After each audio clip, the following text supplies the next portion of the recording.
まず戦争の起源についてさらっとお話しします。戦争の起源は、略奪、そして侵略です。現代の戦争でも、補給は重要だ、と言われたり、戦地での民間人への暴力や略奪がたびたび問題になったりしますが、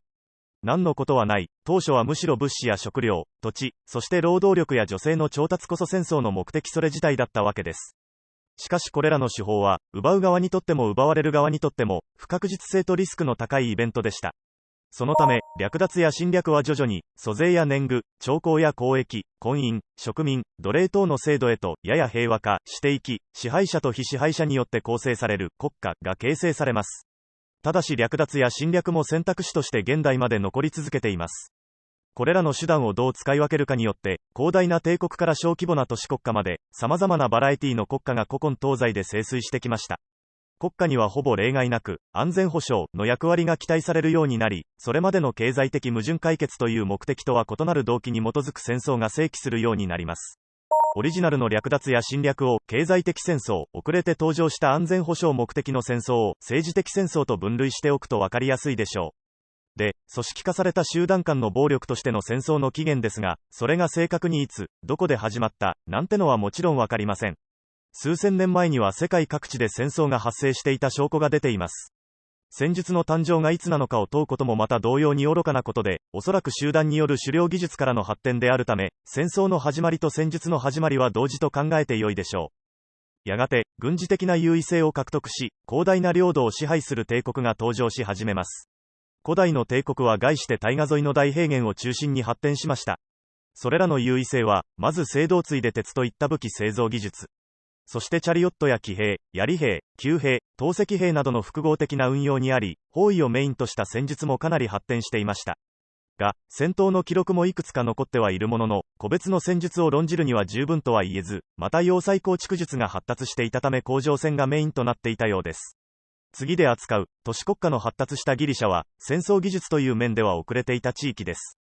ペルシアの諸兵家共同戦術を破ったギリシャのファランクスは戦術ではなく戦法であり、北ベトナムの取ったゲリラ戦法と理論階層としては等価です。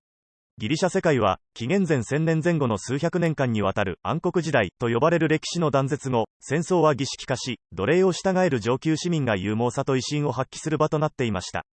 文字資料が豊富に残ったからということと、遅れていたからこそペルシア帝国から学びながら戦術が発展していく過程が見られるという理由で、古代ギリシャ世界から話を始めます。というわけで、古代ギリシャ周辺の戦例をこれからいくつか見ていくわけなのですが、ミサイルやドローンの飛び交う現代のハイテク戦争に対して、そんな古い話から学べることなんてあるの、と思う方もいるかもしれません。あります。古い戦いは単純であるがゆえに、小手先のことや革新から外れた諸要素に惑わされず、戦術の本質を雄弁に物語ってくれるのです。そしてアレクサンドロス大王の時代において、戦術の基本思想は確立されました。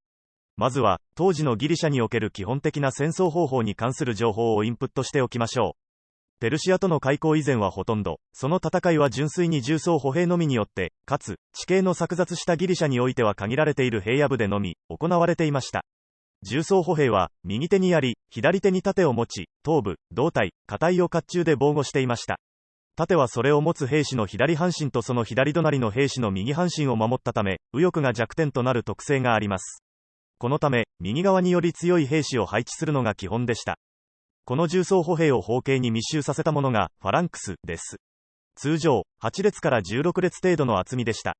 このファランクスを並べて応対をなしており、軍全体においても弱点となる最右翼に、最も強いファランクスを配置することが常道となっていました。右翼に限らず、ファランクスは側面と背面は全くの無防備です。また、戦列が少しでも乱れれば側面がさらけ出され、そこを起点に敵に押しつぶされることとなってしまいます。そして、重装の名の通り鈍銃で、機動力は著しく低いものでした。戦いの勝敗を分けたのは兵士の肉体的、精神的強さやファランクスの厚みであり、はっきり言って単純な戦いでした。重装歩兵の強みは、攻防一体となった正面に対する強大な圧力で、確かにこの点においてはペルシアをはじめ他国のどの歩兵も騎兵も叶いませんでした。また剣謀術数を卑怯とみなし、正々堂々の真っ向勝負における勇敢さや戦場での死を商用する、崇高な戦士の精神なんかも醸成されていました。ペルシア戦争以降、その技術流入を受けギリシャでも戦術の萌芽は見られるようになります。具体的には、騎兵の採用による側面援護、騎兵や闘争兵、投石兵といった軽装歩兵による前衛の配置や一撃離脱戦法。さらには、右翼のファランクスを包囲機動させる側面攻撃、奇襲、心理戦、予備戦力の保持などです。しかし、結局ギリシャは重装歩兵重視の精神主義から自力で脱却することはついにできませんでした。最初に見るレウクトラの戦いも、革新的ではありましたがその枠からはみ出てはいません。ペルシア戦争勝利後、ギリシャは長い内乱状態に陥ります。紀元前371年、テーバイ主導のボイオティア同盟軍とスパルタ主導のペロポネソス同盟軍は、テーバイ近郊のレウクトラ平原において激突しました。テーバイの指揮官はエパメーノンダスという人物でした。慣習にのっとり最精鋭のスパルタ軍を右翼に配置し、その同盟軍を均一に並べた敵の布陣に対し、彼は彼自身の育て上げた精鋭のテーバイ軍を、スパルタ軍に相対すべく最左翼に配置しました。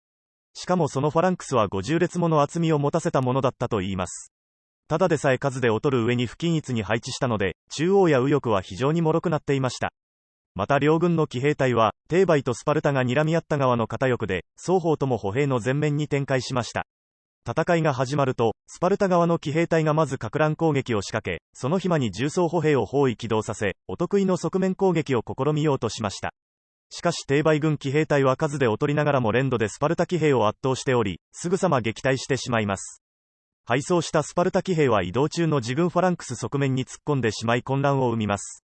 間髪を入れずこれを追撃するテーバイ騎兵隊が突入しさらに混乱。ここにテーバイの重工ファランクスが突撃をかけたことで、スパルタの敗北は決定的となりました。その間、中央と反対翼の同盟諸国軍の間では全く戦闘がなかったようです。実際は、テーバイのファランクスが突撃している側面をペロポネソス同盟軍が攻撃していれば、全然勝ち目はありました。